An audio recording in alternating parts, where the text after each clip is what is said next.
Thanks for checking out our podcast. If you are interested in learning more about writing, go check out our syndication page, seriouswriter.com, where you can find resources, articles, videos, topical classes, and the Brew and Ink podcast. Again, seriouswriter.com. We thank you for listening.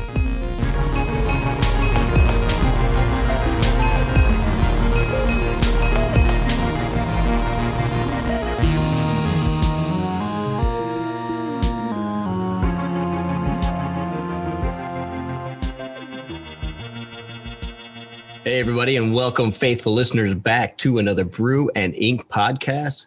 We are here with you today with Britt Mooney, MB Mooney. What's up? And Katie. We got Katie hey with there. us as well. And myself, SM Freehand, and we are here to talk to you guys tonight or today, this morning, whenever you're listening, about The Mandalorian Season 2, Episodes 5 and 6, also known as, 13 and 14. Mm-hmm. So... this is going to be spoiler filled. If you have not seen these episodes yet, or if you have not seen season 2 yet, this would be a time to go and watch those and then come back and listen, unless you want the spoilers, because the spoilers can be fun for some people. My wife is a spoiler woman. She likes to know the ending. She wants to know what happened at the end. Do I want to be invested for the rest of these hour, 2 hour of this movie or whatever? Right. Does she read the end of books too? Does she read the end of books? Yes, she does. I tried. Here's a rabbit hole for you, sidetrack. I did propose with like a picture book, and the picture book was like all the cool things we'd done while we were dating and all that. And at the end of it, I had the ring tucked in. You know, it was like one of those fancy, like you had cutouts and all these kind of cool stuff, stickers. Well, she just goes like right for the end to open the back flap. I'm like, no, you got to start from the beginning. We'll build up to this at the end. Almost ruined the surprise. Yeah. Well, but we don't really need to out Giselle today. We just need to. Sorry, give her too much of a hard time. I was just wondering if that's what she likes to do. She does indeed. Have you guys, speaking of seeing endings and beginnings within a movie, have you guys seen Tenet yet? No, it was on my to-do list. Yes. I just haven't gotten to it yet. Yeah, I finally purchased the digital version of it. Yeah, it is. It's fun, especially if you like time paradox type things. It's one of those fun ones to watch and then rewatch and be like, okay, I see that now. So yeah, we won't spoil anything on that. So faithful listeners, you go watch it, and maybe we'll do an episode in the future. Yeah. But back to The Mandalorian Season 2. I like these. I was very much anticipating Ahsoka's character showing up in The Mandalorian in the live action. And then when I found out who they had, acting as her, I was happy. I know some people were kind of like, they didn't like the choice. They didn't think she really fit the character, I guess, like the way she acted. But I thought Rosario Dawson, I thought she looked like her, did a good job, had fun with it, you know? It's not like she's a bad actress. No, she's a great actress. And when you do a live action of a cartoon, you can't expect to hit it and nail it on the head. I think really they got lucky with Katie Sackhoff. I think they got lucky with that, but they did. But because it's really worked out. But a lot of people wanted, what's her name, Ashley or something, who did the voice. The voice of the animated character. Yeah. They wanted her to do it, but. And I understand that, but I think Rosario Dawson she's amazing, and I think she did a great job, and I think it gave them a chance to kind of have a person of color, to be honest, in the show, another person of color in the show, and kind of diversify a little bit. So I thought she did a great job. Yeah, I did too. I liked it.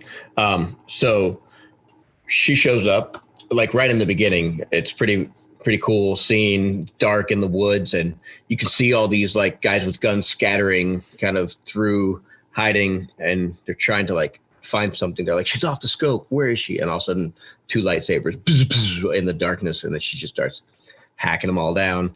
I thought it was a great play light and dark and kind of setting the mood of what's about to happen for the rest of the story, for this chapter at least. And I thought the setup was great. They casted people well. The gunslinger was actually a guy that acted in old Western movies as a gunslinger. The lady that was in charge. Tombstone, exactly. He was in Tombstone. So first, his name is Michael Biehn, I think is his name. And he was in the first Terminator.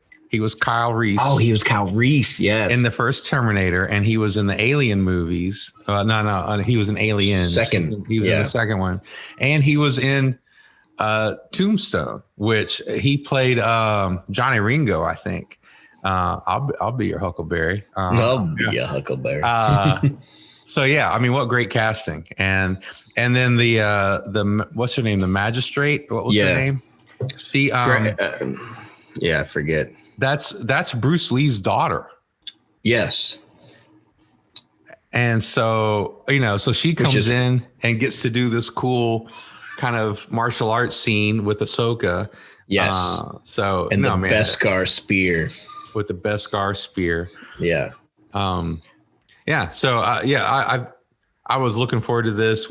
My family, my kids, me, we are huge fans of the character Ahsoka. So yes, we were ready. We were just, I watched it. I think that's the one I watched again. I think I watched it and then I was like, I got to watch that one again. And the kids were like, you're going to watch it again right now? I'm like, yep. Yes. It was I remember talking to you like late Friday or early Saturday and you're like, yeah, I've already seen it twice. I'm like, I haven't even seen it once yet. What do you mean you've seen it twice? Well, and that's one of the cool things we talked about with Disney Plus is that they put the episodes out every week. And so it gives you that time to have some expectation and talk and digest it a little. Yeah. Well, and something to look forward to. So like my kids are like, oh, it's Friday. Oh, they get excited about Friday because they get to see whatever the show is that they like to watch. So especially Mandalorian or whatever it is. So at least for a month and a half, it's an exciting month and a half. It was. Yeah, I was looking forward to it as well. It came a little faster than I wanted. I was trying to like breeze through a bunch of the Clone Wars episodes that I hadn't seen before she showed up. I didn't make it, but I saw enough still. I got up to like season 5. I still got 2 more seasons to go. But what's important about that is kind of this whole notion that gets brought later on in the season into play, which with the Darksaber and the leaders of Mandalore. And, they brought some of it in with the other Mandalorians, the Death Squad, Death Eaters. No, Death Eaters is Harry Potter. The Death Watch or something. The Death Watch, yeah. But they don't come into this episode. This episode is pretty well contained, kind of within its own little area. They don't go planet hopping at all or anything. They kind of stay on this planet the whole time. The Mandalore, he goes into the city where we just saw Ahsoka kind of talking with the magistrate from a distance. She's up on her wall and Ahsoka's off kind of in the front and she's trying to get to the magistrate to get some information. She wants to know where her master is.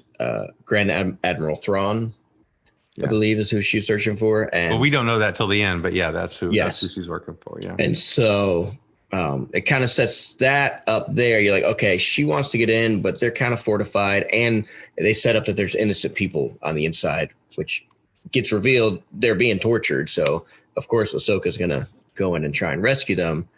But the Mandalorian goes in first while she's not around. And the magistrate basically is like, hey, if you can help me out, I can help you out. I want you to kill a Jedi. And he's like, that's not an easy task. And she's like, yeah. He's like, my price is high. But basically he just tells her, yeah, okay, I'll do it for you. Just, tell me where she's at. Because really he wants to find her, Ahsoka, the Jedi, so he can show her the child.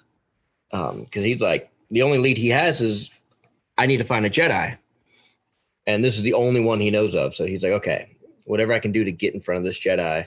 But of course, as it happens, when he stumbles upon her, she tries to attack him because, as we know from the animes and other films, Mandalorians and Jedis are pretty much always at odds with each other. So she would naturally assume when she sees the armor like that and sees a Mandalorian, oh, he's probably out to get me. But he's able to convince her fast enough.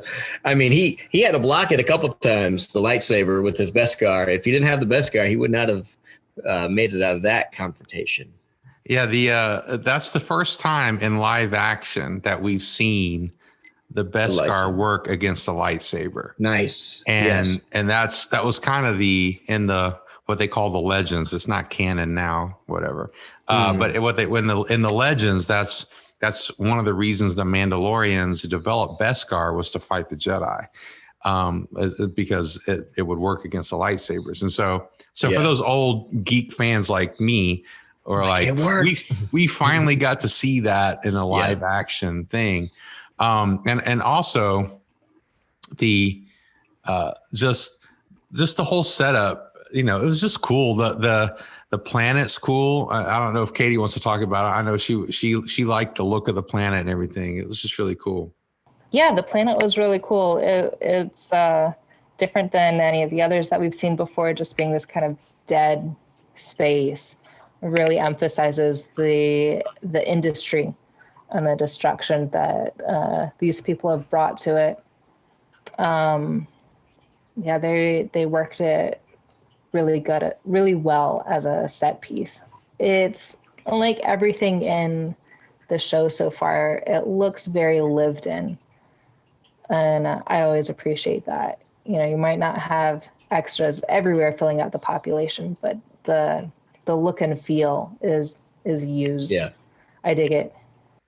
Yeah, it was cool, especially with the addition of like the natives that were there kind of in the background. They didn't really have many lines because anytime he tried to go talk to them, they just kind of scattered, and someone else was like, don't talk to us. You're just going to get us in trouble.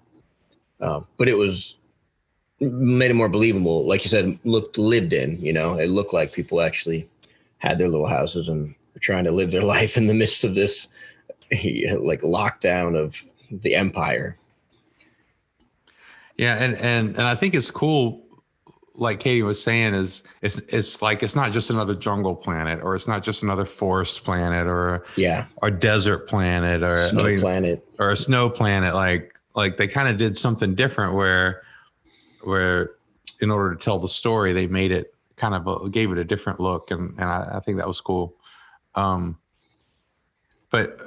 so then there's a confrontation between Ahsoka and the Mandalorian, and he's like, look, Ahsoka Tano, I just want to talk, and he's like, Bo-Katan sent me. And as soon as he said that, she stopped to listen. Yeah. And so then she's interested in the child, and she's like, I hope it's to talk about him.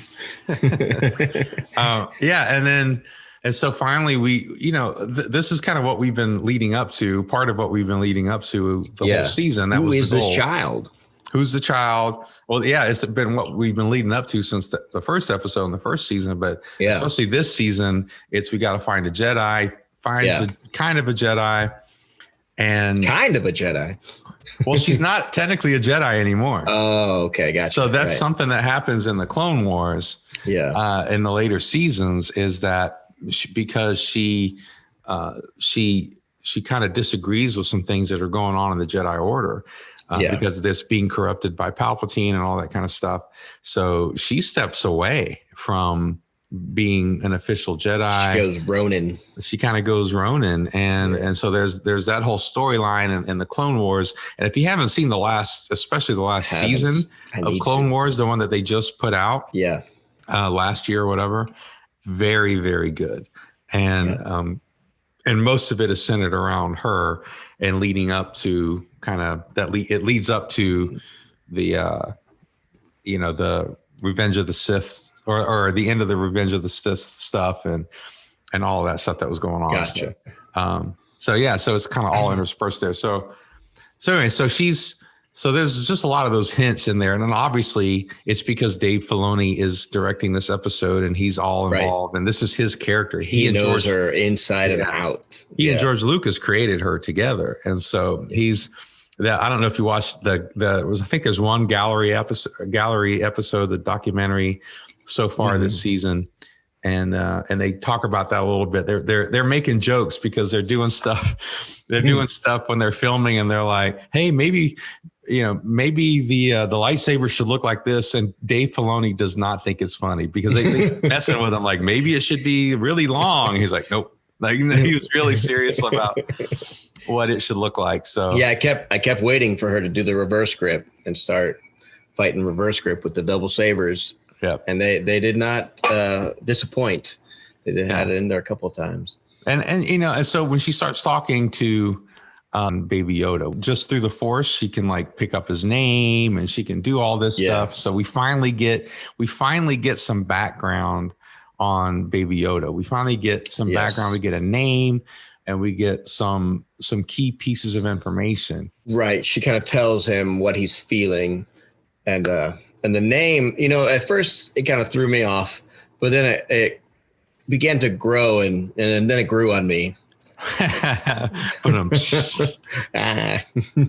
But yeah, so they finally reveal the name of the child. It's Grogu, baby Grogu. But she also senses like how he feels, and he's like, there's fear. She's like, she remembers up until this point, someone took him from the Jedi Academy or the Jedi Temple. She's like, and then it goes black, and then there's just fear and uncertainty. So she kind of knows these things about him that even Grogu himself doesn't really know, because apparently he's got some memory loss there. So who knows what they did to him when they had him. As we know the Empire has had him at this point. We don't really know exactly what. Or somebody did, and then the Empire got him. But she also tries to test his ability. She tries to get him to levitate a rock with the Force, and he kind of drops it and can't do it. And she's like, okay, I sense much fear in you. And then she's like, hey, see if you can do it, talking to Mandalorian. And he goes over and he tries it. And he calls, hey, kid. And he tries to get him to take the rock. And she's like, Grogu. And he's like, Grogu? It's cute because he's like, you like his attention is like a dog, like, huh? But then he's like, see, he can't do it. And then he stops and he thinks, wait, I've got the sphere from the ship in my pocket, the little ball that he really likes to play with. And he tries that. And then that's when he snatches it from his hand with the Force. And we're all kind of like, yeah, wow, he can do it. And even the Mando's like, you did a great job. And of course, Ahsoka has to bring us all down. She's like, yeah, I can't train this kid. He's got a emotional connection to you. He's made a bond with you. He's like, and I've seen what that bond and fear together can do. It'll corrupt the best of us. And I can't be a part of that. And of course, he doesn't know what she's talking about, but we all know, like, oh yeah, like her master was Anakin. She was there when all of that was happening. So it's really deep for the people that know the backstory. Yeah. Yeah. And that stuff is more in Rebels, by the way. It explores a lot of the stuff that's going on in this episode, and what it's kind of leading up to is set up in the Rebels TV show, which Filoni was also involved in. Yeah. And so yeah, they had a really good line in this scene too that I liked, where when she's like, I can't train him. And he's like, but I was told to bring this to the Jedi, that only a Jedi could help him. And she's like, the Jedi are long gone. And he comes back and he says, well, so is the Empire, and yet they hunt him. You can help him. And I was like, wow, that was a great line, a little turn of her words, and then his as well, like bringing in the truth, like, yeah, okay, the Empire's gone, the Jedis are gone, but there's still people around. There's still remnant. Their will, is still being acted upon. And there needs to be someone that can handle that can watch this kid.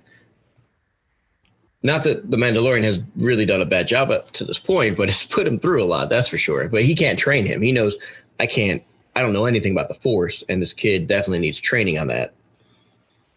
So she then agrees. She's like, okay, I'll help you train the kid, or I'll train the kid if you help me take care of the magistrate and all that. And then he's like, okay. He's like, a Mandalorian and a Jedi, they'll never see it coming. And so it sets it up she goes in first and he kind of hangs back. So we get to see what she can do on her own. I thought the choreography was great within the fight scenes.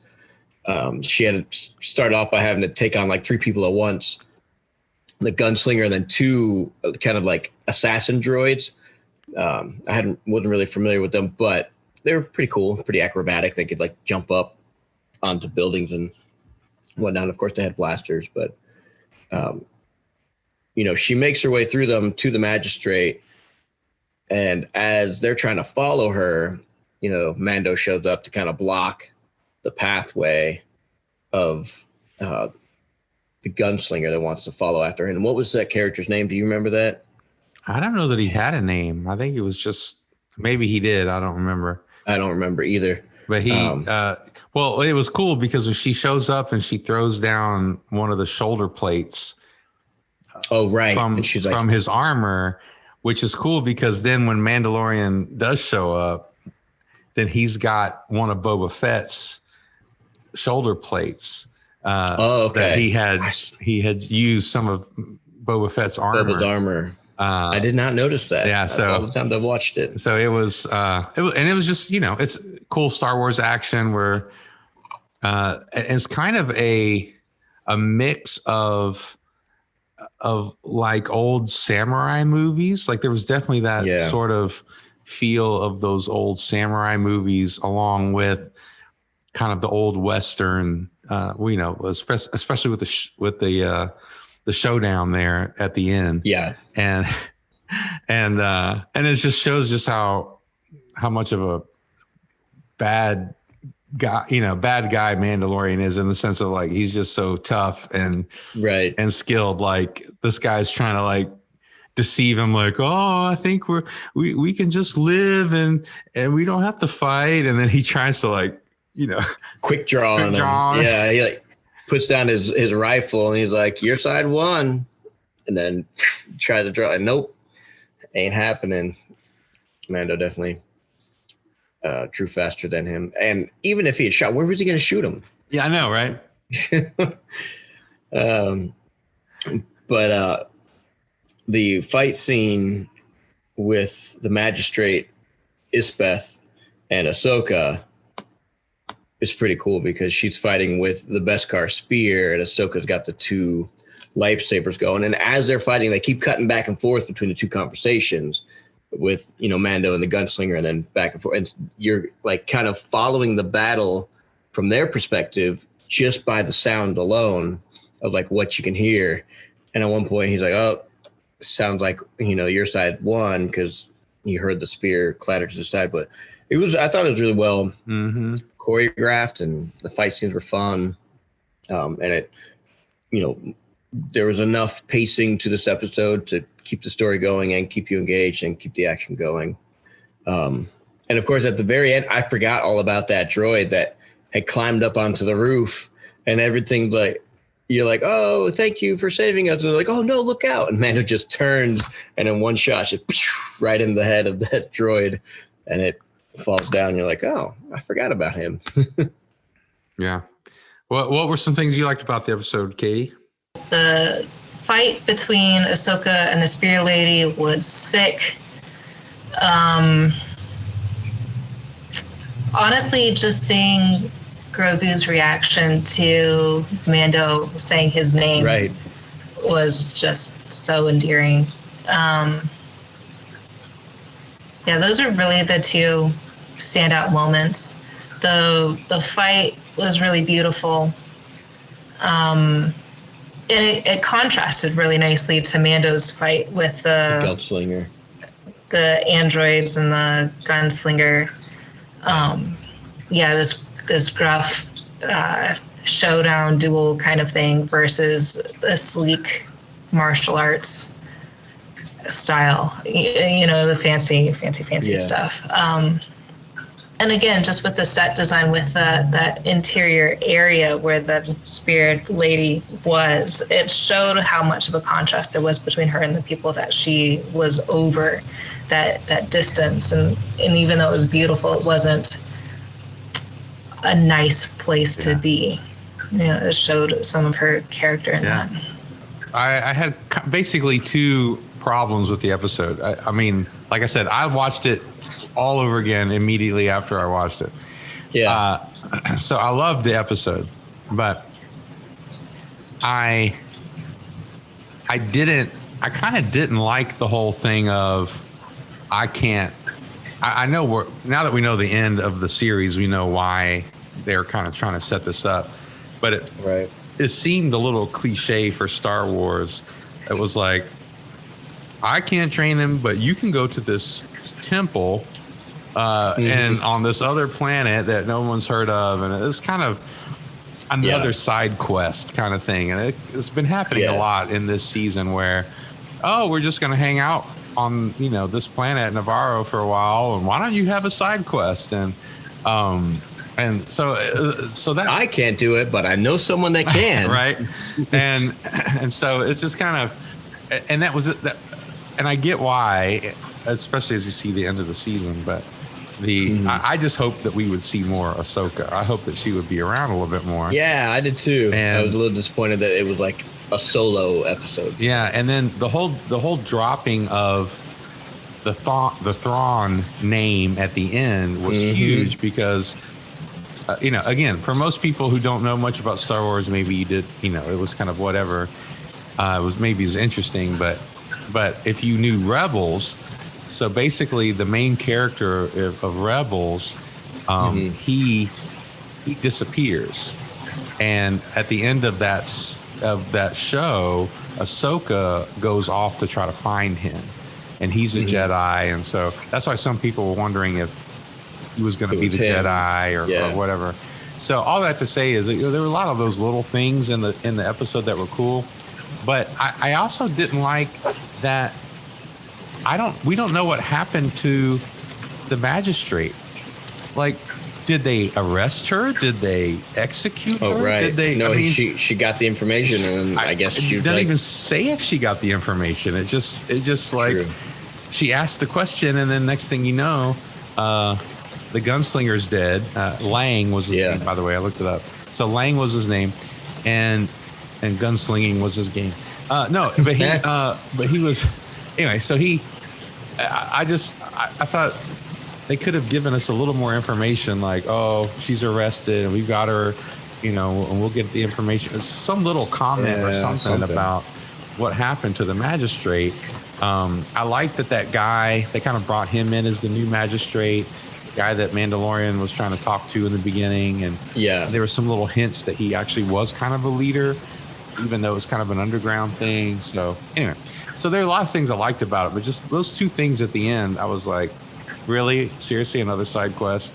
And then just not knowing exactly what happened with the magistrate. But other than that, like I said, it was such an amazing episode. Yeah. I loved it. Yeah, it was good. I enjoyed it too.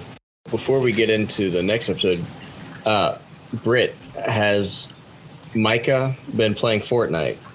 Oh, he's been playing it a lot. Well, not recently, but he's played it a lot over the last 6 months. Yeah. Has he been unlocking the Beskar armor for the Mandalorian character? Oh, yeah. Yeah. Yeah. I usually don't buy the battle pass, but I bought the battle pass twice this time. Once for me, and then I gifted once to my son. It's funny because I didn't buy anything when, the Marvel characters were out. I got the free Deadpool skin, stuff like that, and I got some of the free Avengers animations, but I didn't buy anything. But when I saw they had the Mandalorian, I was like, they got me this time. Yeah, Micah would get up. He would collect the points or coins or wow. Yeah, the V-Bucks. And he had specific things that he wanted to get in the Marvel.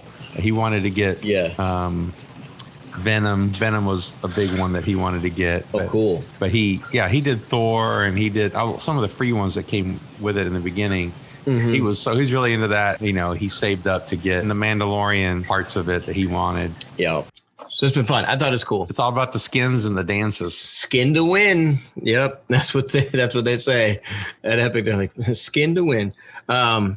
So the next episode, chapter 14, episode 6 of season 2, The Tragedy. This one was pretty sweet. I mean, there was definitely a setup going on. You're looking at this going, okay, what's going to go wrong here as they're pulling up? And it seems to be kind of a empty planet. You don't really see buildings or cities, or at least they're in a far off kind of rural area. They see the temple, and he's like, I guess that's where I got to take you, but I can't land on it. It's too narrow up top. We're going to have to go with the windows down. And the next thing you see is them flying with a jetpack, and Grogu's ears like flapping in the wind, and he's like, yeah. But that was kind of a little foreshadowing, because the jetpack becomes a big area of contention later on in that episode. Definitely for me. For me, it becomes a big area of contention. That's the main. Not only within the storyline, but in the writing itself. Yeah, it could have ruined the whole episode for me if the rest of the episode wasn't so freaking awesome. Right, it would have ruined it. But yeah, so they go down with the jetpack, and he sets them on the rock, and Ahsoka says he's got to, we'll just see what happens, and then he's like, okay, go. And activate. And there's been kind of like this background going through where Moff Gideon has a tracker on the Razor Crest. Yes. And so anyway, we've kind of been expecting that something was going to happen at some point where they're going to catch up to him, because he's trying to get the child again. He needs more midichlorian blood or something for whatever he's doing. Whatever research he's doing. So he's making vampire Jedis. So we kind of knew some of that was going to happen. And, we had a glimpse of Boba Fett earlier on in the series, in this season, where we've got, was episode 1 or so towards the end, where he was on Tatooine. So anyway, all that to say, we kind of got some things started happening, some resolution on some of those storylines, those unanswered questions that were going on.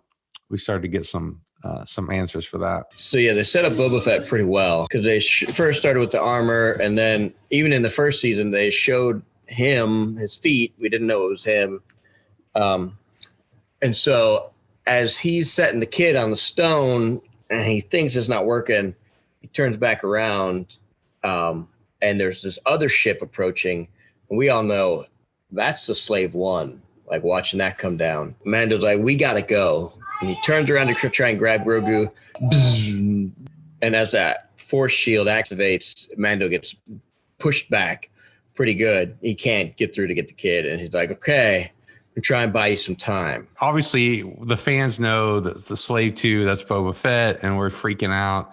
And then there's the whole setup where he confronts Boba Fett, and then there's also, what's her name, Fennec or whatever her name is, the sniper, which was from the first season, and she's alive. Mm-hmm. And he's like, I thought you were dead. Yeah, I thought you were dead. And then there's this confrontation where he's like, look, we can just put down our weapons and we can talk. I'm not here to fight. And then he's like, well, look, we'll put down our guns if you put down your jetpack. But he wasn't even threatening them with his jetpack. However, he doesn't have a missile in it. He was threatening them with his little wrist. Missiles, sparrows. Yeah, it just seemed very convoluted to get rid of his jetpack. And then when the Empire shows up, when the stormtroopers show up, he just runs. I'm like, dude, you're 2 feet away. He was right there. Just turn and grab your jetpack. I mean, it's obviously a very valuable piece. That was sloppy. Yes. Yeah. Now, one of the biggest changes. So in this season 2, we had Grogu losing his little floating egg case when he got swallowed by that sea creature back in like episode 3 or whatever. And that was kind of like a foreshadowing of what about to happen in this episode, where the Empire shows up and they just blow up the Razor Crest. There's no fixing it at this point. Right. He's spent so much money on that ship, getting it to fly and run and fixed up, and it was just obliterated. There's no more Razor Crest. It's done. I actually, this episode had the two extremes for me as a writer. Yeah. The jetpack really annoyed me. That sort of stuff annoys me. But it also had something that is one of my favorite things to do as a writer. Like, let's just blow up his shit. Blow something up. Like, well, yeah, you guys know I like to blow stuff up. But also, like, there's no coming back from that. Like that throws the main character into this whole new realm of, desperation and stuff like that. So I actually love that they nuked the Razor Crest. I just thought it wouldn't have made sense for the antagonist to not blow it up. Yeah, right. Because they know this guy's going to come after them. They've got the ability to do it. To have left it alone would have been just as sloppy as leaving the jetpack behind. Yeah, I agree. Right. And it forces him into this alliance with Boba Fett and Fennec, which Boba Fett, all he wants is his armor back. He knows that Mando has it in the back of his ship, which Boba Fett did. Actually, we skipped that. Boba Fett was able to get to the ship. He fought his way to the ship to get his armor before they blew it up. Blown up. Because the stormtroopers showed up first in two different waves, and Boba Fett can kick some butt. He's been training martial arts, I guess, since he lost his armor, because all he had was like this big old spear, and he was just blasting folks. Something that the Mandalorian has done extremely well, in my opinion, for the most part. There's a couple things, maybe not, but for the most part, they have done payoffs extremely well. Yes. Yes, they have. Like, we have been looking forward to Ahsoka for a long time. And then when it happened, it was like, holy crap, that was awesome. And then and all the stuff with Boba Fett, like, those of us who have been fans of Boba Fett knew he was coming back. We knew he was coming back at some point. In fact, a lot of people thought when the name of the show came out, The Mandalorian, they thought it was just going to be about Boba Fett. I know. I was a little confused when it wasn't. Yeah. And so the fact that you got Robert Rodriguez, who's an amazing action, director with that sort of stuff. And he just brings Boba Fett in as this kick butt dude. It's like we have been looking forward to really seeing Boba Fett really fight in live action because we haven't even seen it in the cartoon.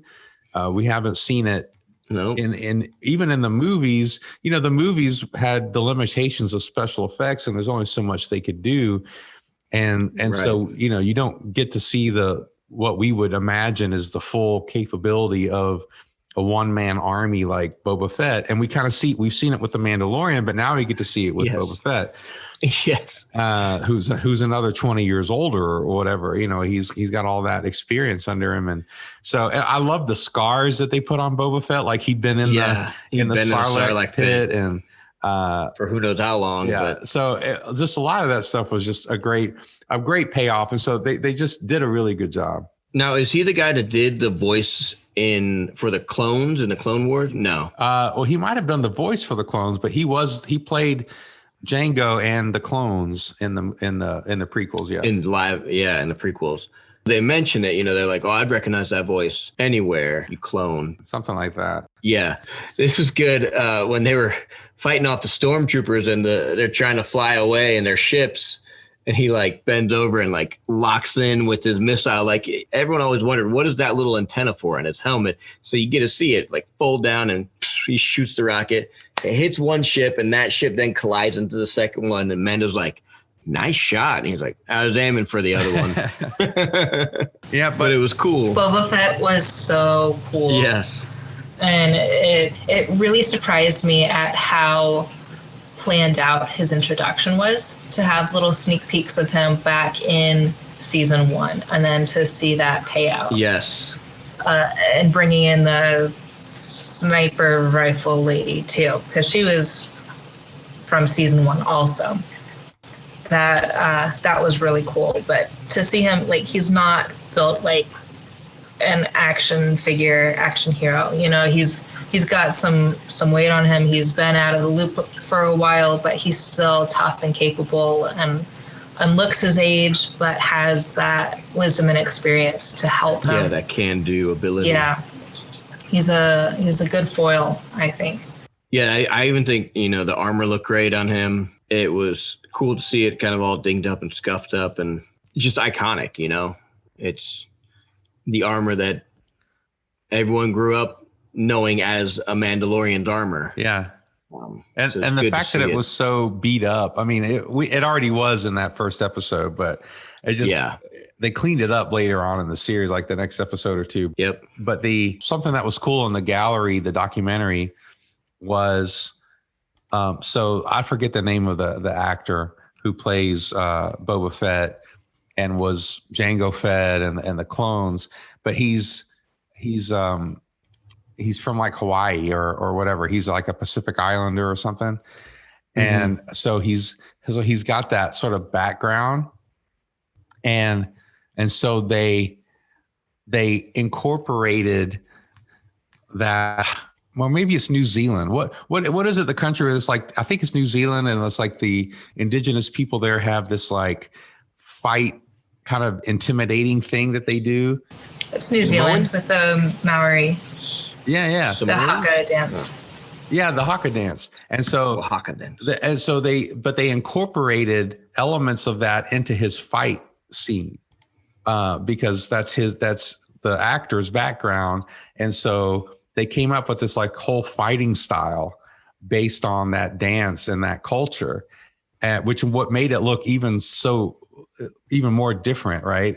Than what the Mandalorian does or some of the other characters do. And just all the thought that they put into it, which then makes me think, well, why did they screw up with the freaking jetpack? If they put that much thought into everything else, they can't go, well, maybe we should. But so well, the whole idea is the goal of the episode was that, you know, Baby Yoda was going to get taken and kidnapped, and then they bring in the Dark Troopers. I actually think it would have been a really cool part of the episode if the Mandalorian had been beaten by the Dark Troopers somehow, like if he had been kind of failed. Right. Like I thought that would have been rather than cool, just not being able to get there because he didn't have his jetpack. They could fly and he couldn't.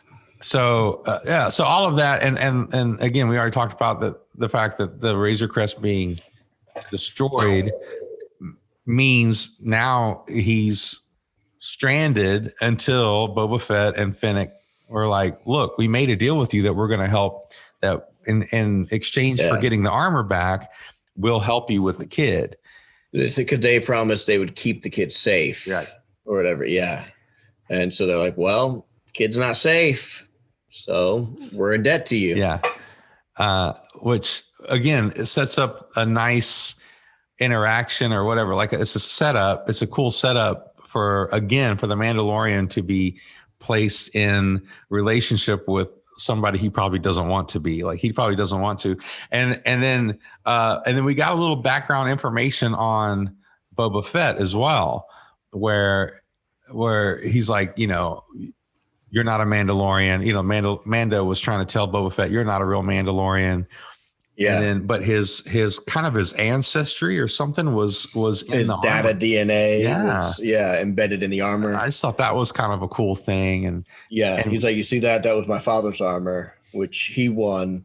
You know, he fought in the Civil War, the Mandalorian Civil War, and then it was, you know, encoded to me after he died. And Mando's like, all right, it's yours. You know, like, I believe you. Yeah, but, you know, just so people know, there's this whole argument online about whether or not Boba Fett is a Mandalorian, because in the Legends he is, but then in the Clone Wars, they say he he was never a real Mandalorian. And so that's why it comes up again in the next episode, and they fight. And we don't need to go there now, but that's why it's cool that they kind of bring it in to kind of explain that he is and isn't at the same time. Again, just that great balance that they do in the Mandalorian show of, for the geeks who have been a part of Star Wars forever, we're happy. For people who may not know all that stuff and may not care, they still enjoy the episodes, they still like them. And they're still engaged. So it's just another one of those pieces. Yeah. It kind of wraps up with the main bad guy. Moff Gideon, you mean? Moff Gideon, yes. End with Moff Gideon having the child, and he walks in to, kind of interrogate Grogu, and Grogu is there, force choking and like gripping these two stormtroopers and just kind of throwing them around like rag dolls. And of course, after he does that, then he passes out and falls asleep because he gets exhausted from using the Force, which I think is a great little character flaw. It means he only has one or two sort of times to try and use the Force before he's just spent. And so at the end, they put a little plasma or whatever handcuffs on him, and it kind of pulls away from that shot, and you're like, oh yeah, this is not good. And it kind of underscores the fact that he's not trained. Like it's kind of showing again, like he's got power, and it might be dangerous for him not to be trained. And that's kind of later on some of the stuff that comes out. Like if he has these powers but he's not trained, it could be really dangerous for him. And so the fact that he passes out and overextends himself and all of this kind of stuff is part of that. When does he go talk to Cara Dune? Is it at the end of this episode? Does he go talk to her at the end of the episode? Like where he's trying to get her, or is that the beginning of the next one? I'm trying to remember. Yeah, no, it is the end of this episode. Yeah, I'm pretty sure. I need your help. And she's like, I can't really, these stripes don't let me kind of do this. And he's like, they've got the kid. Yep. And that's basically where it cuts. Like they've got the kid, and then it's like, yeah. And it continues to show Cara Dune's journey as well, that she starts out all alone, and now she's kind of, that's right. And she's talking to the New Republic. And now in this episode, she's actually an official New Republic Ranger or whatever she is. She's a law person. So so it kind of shows some of her real quick character growth. Yeah, some of her growth. And she's going to be part of one of the spin-off shows. I really want to talk about the next two, but you guys, you faithful listeners, are going to have to wait till the next episode that we do the Interbrews on the last two episodes of season 2 of The Mandalorian, which they get really good. A lot of stuff to talk about in those two. But yeah, like these last 4 episodes were really cool, really good. You get Ahsoka. We get a little more on Boba Fett and Mando and the child. And then the following 2 episodes, we get just a lot of good action and adventure. And more secret people that show up. Everyone probably knows by now at this point, but that's for another day, another episode. That's right. And I think after talking about this, I'm probably going to go watch those 2 episodes again. It's just it's very rewatchable, you know. Yep. It's one of those, and then even like if you don't want to rewatch this, like you keep talking about the gallery episodes where they do behind the scenes stuff to show how it's made. You get a lot of cool little background details in there as well, especially about the people that are involved with making it and how they've been connected sort of to this realm or this universe or these characters for a while. So if you guys still haven't checked those out, go check out the gallery, check out the Clone Wars animated series, and check out Rebels. I just know because I've talked with people about that series. I haven't seen it yet, but I will be checking it out with you guys if you go check it out. Booyah. Booyah. So I think that wraps it up for this episode. Remember to go find us on our social medias, Facebook, Instagram, like, subscribe, share. And until then, raise a glass to inspiration. Chink. And stay inspired, clink. guys. Clink, See you clank. around.